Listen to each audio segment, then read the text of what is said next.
გამოშვების ბოლოს ანდრი ჯოხაძე ახალ კლიპზე მუშაობს სიმღერას სიყვარულზე მომღერალმა ბერდია ბერიაშვილის ლექსზე დაწერა. ვიდეო რგოლის მონაწილეები რუსთაველის თეატრის მსახიობები არიან, რომლებიც სიყვარულს შესტებითა და ცეკვით გამოხატავენ. კლიპის პრემიერა თვის ბოლოს გაიმართება, მანამდე კი ნახეთ ჩვენი რეპორტაჟი გადასაღები მოედნიდან.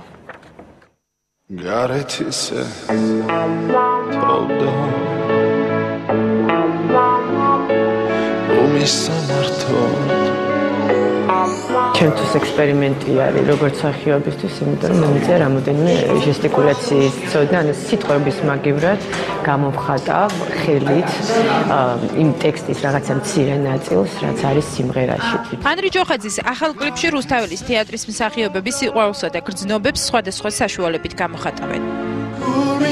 გამოყენებულია ჟესტების ენით საუბარი, ბრაილის შრიფტი და ეს ძალიან ლამაზი და ფიქრობ რომ ძალიან ესთეტიკური დასანახია აი ესეთ მგრძნობიარე როგორ ვთქვა ლექსში, რომელსაც სასწაულად კითხულობს გურამ საღარაძე.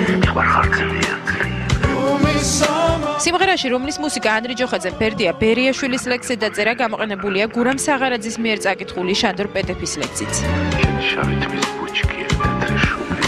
კლიპის თავდაპირველ ვერსიაში მონაწილეობა გურამ საღარაძეს უნდა მიიღო, თუმცა მისი გარდაცვალების შემდეგ სცენარი შეიცვალა.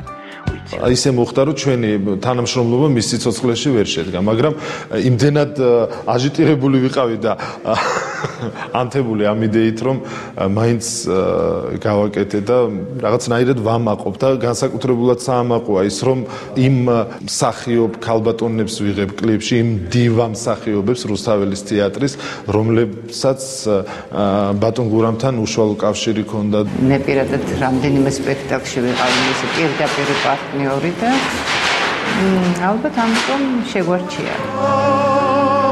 სიმღერა ანდრი ჯოხაძის მუსიკალური სტილისგან სრულიად განსხვავდება და როგორც თავად ავტორი ამბობს, მას მშვენიერების განცდას ანიჭებს. იგივე სპირდება მსმენელსაც.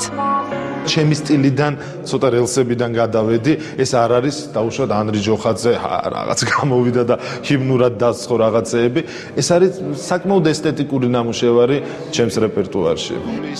მომღერლის თქმით, მუსიკა სიმღერისათვის უმისამართოდ 15 წუთში დაწერა. თვის ბოლოს დაგეგმილ კლიპის პრეზენტაციაზე მისულ მაყურებელს ანდრი ჯოხაძე უჩვეულო სანახაობას პირდება.